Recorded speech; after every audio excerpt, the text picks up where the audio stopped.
Hello board game brothers and sisters, and welcome to another episode where I'll be letting you know of Kickstarters launching this week. Before we get started, I do want to mention that we're getting pretty close to 500 members over on the Discord, and that's pretty awesome. So definitely go ahead and check that out. We cover all sorts of campaigns further into the future, and we also track things like late pledges, as well as digital versions of games currently on Kickstarter. As soon as we hit 500 members, I'm going to do a little giveaway, and we're already at 472. So feel free to jump in and push us over that number so we can get that started. And if you do want to see campaigns further into the future, definitely go ahead and check out Board Game Co's channel. I do these videos a week in advance, but he does them a month in advance. So if you want to get a little bit of a head start and see some of these bigger titles that are coming up in the near future, definitely go ahead and subscribe to him, and I'll leave a link to his channel right up here. But with that said, let's go ahead and check out the Kickstarters launching this week. And the first one we have is called ZomPie, and it launches on March 15th, and it plays 2 to 8 players and takes about 10 to 60 minutes to play. And this is a little party game where players are going to each have a hand of 5 cards, and these cards are going to represent different ingredients, and you're going to be using them to try and create a zombie dish. Players are going to be trying to complete 3 recipes in order to win the game. And on a player's turn, if they have any zombie cards in their hand, they're going to have to play those cards and perform the actions that those cards offer. Other than that, a player is going to draw a card either from the ingredient deck or from the top of the discard pile and then discard a card. Players are always going to have 5 cards, so if you're ever less than that, you'll draw back up at the end of your turn. Players take turns like this until a player has completed 3 recipes, and then that player wins the game. Also on the 15th, we have Prosperity, and this plays 3 to 6 players and takes about 20 to 40 minutes to play. And this is a game where players are all running their own artisanal tea shop, and players are competing to become the most prestigious in all of town. The first thing a player is going to do on their turn is set their budget, and this is going to dictate how many cards that they can draw. Players can draw from the various decks on the board, and these represent different ingredients that you can mix together to create different blends and complete different orders. When a player completes an order, they can do one of 2 things. They can either sell it for money, or they can put it in their display window in order to gain prestige. And this game has a really interesting mechanism because it actually incentivizes players to help each other out. And if you ever have an ingredient card that another player needs, you can actually offer it to them. And if they accept, then you gain a favor token, which essentially acts as a wild ingredient card, which you can use later in the game to complete orders of your own. And this one's going to be our Discord Pick of the Week, which is a new thing we've been doing where anyone on the Discord can go ahead and vote for the campaigns that they're most excited about in the upcoming week. And if this looks like something that you might be interested in, you can go ahead and play it for free right now on Tabletopia. And they also have their rulebook hosted on the website, which is something that I always love to see. And I do have all these campaign pages listed in the description below if you want to go ahead and check them out and get notified once they launch. And the next campaign we have launches on the 15th, and it's called Death Valley, and this plays 1 to 2 players and takes about 15 minutes to play. And this is coming from Button Shy Games that makes these small card games that fit in these little wallets.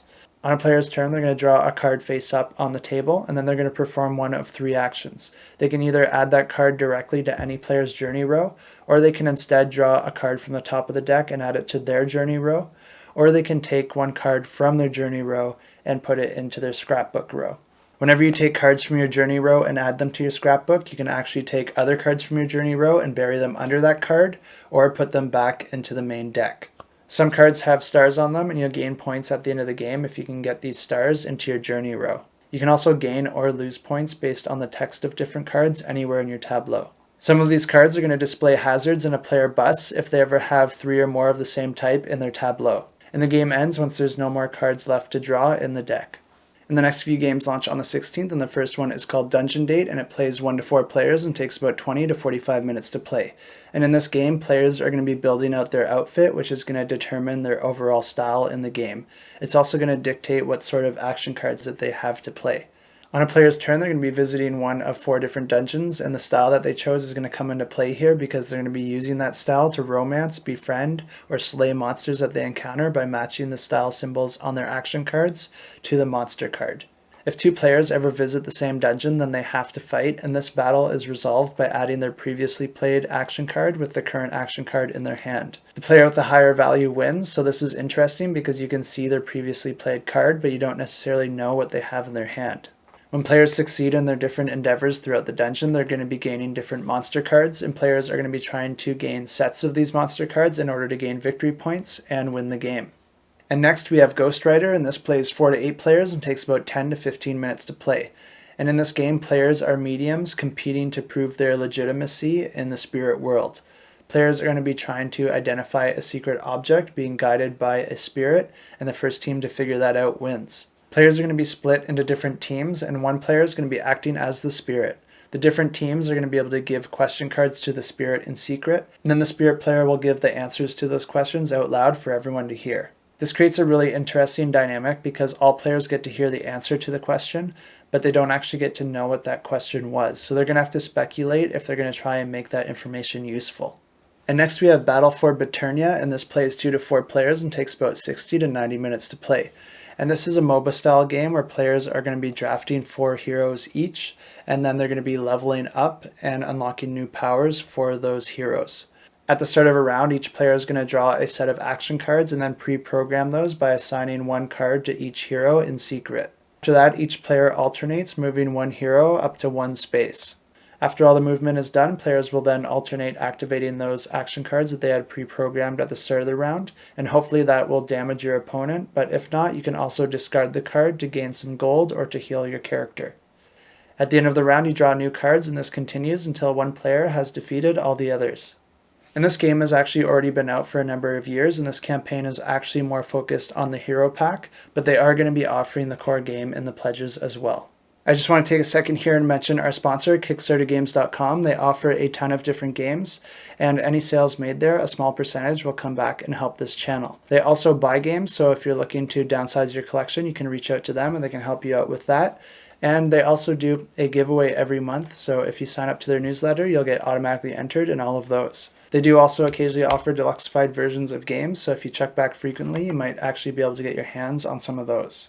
I really appreciate the support that they've offered the channel over the past year, so if you are looking to buy a game, definitely check out KickstarterGames.com and see if they have what you're looking for and if that will work for you.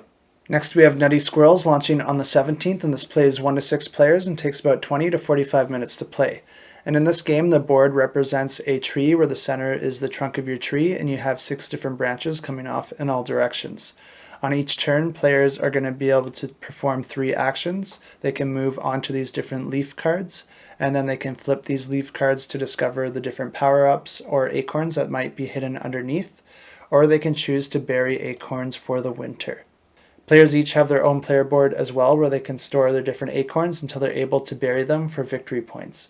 Players can also carry up to 3 different power cards that can allow them to perform different special actions and abilities throughout the game. The game also comes with these really cute squirrel meeples, which from all the different meeples that I've seen, this is probably one of my favorites.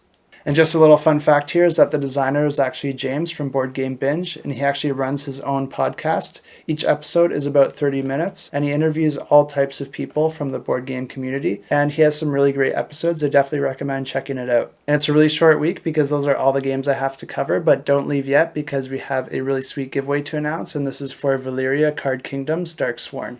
And this is a card game that's originally competitive, but this expansion adds cooperative play, and players are going to be playing over a series of 6 different books that are going to tell a little story as you play the game. Different monsters are going to get drawn, and they're going to be put under these column tiles, and throughout the game you're going to be rolling a die, and the value of that die is going to dictate which column gets activated, and that monster is going to go ahead and try to attack your citizens.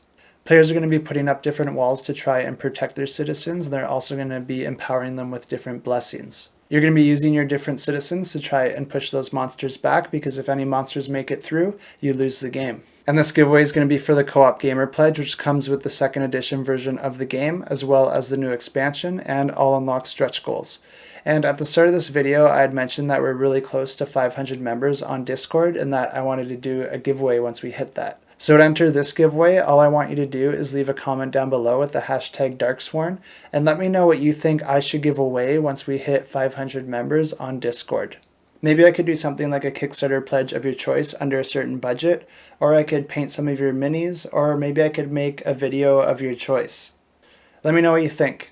And now let's go ahead and draw the winners for last week, and the first giveaway we're going to draw for is Meeples and Monsters, and all these extra names down here are bonus entries for my Patreon subscribers. If you like this sort of content and you want to help out the channel, definitely check that out. It's the best way to support the channel, and you also get some pretty awesome extra entries into these contests, which is always nice. So let's go ahead and draw those comments and draw a winner.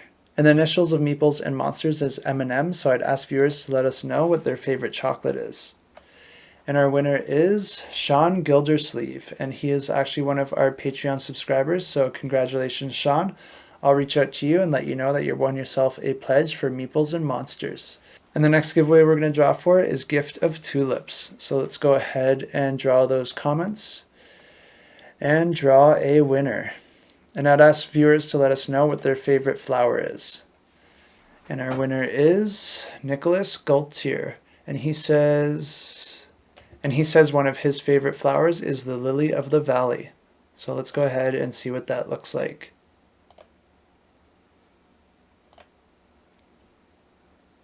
Good choice. I like it. And the next giveaway is for CULTivate, so let's go ahead and draw those comments and draw the winner. So for this one, I'd ask viewers to let us know which cultist they most identified with from the CULTivate game. And our winner is Liz Gesner McAllister. And in the previous video, I had said that I was the drifter, and she says that she is too. So I'm glad I'm not alone. And finally, let's draw the winner for High Noon. And let's go ahead and draw those comments. And for this one, I'd ask viewers to let me know if they were a get up early type of person or a sleep till noon type of person. And Emily Pye says that she prefers to sleep till noon, but her day is better if she gets up to get things done. That's a struggle we all know too well. And the last giveaway we had was for Theurgy, and this is actually one that we had set up on Discord. So there's actually still about a day left on this. So if you are watching this video soon enough, there might still be some time for you to go ahead and jump in on that giveaway. And all you have to do to enter this giveaway is join the Discord and then click this little emoji to enter. And as a nice little bonus, we actually have one of our own Discord members offering up a game from his collection for a giveaway. And all you have to do is pick from a list of different co-op games and try to guess what his top 10 co-ops are. Whoever scores the highest gets to pick a game from his collection, so definitely go ahead and take a shot at that. And that's all I have this week. Until next time, keep that shelf cluttered and the table full.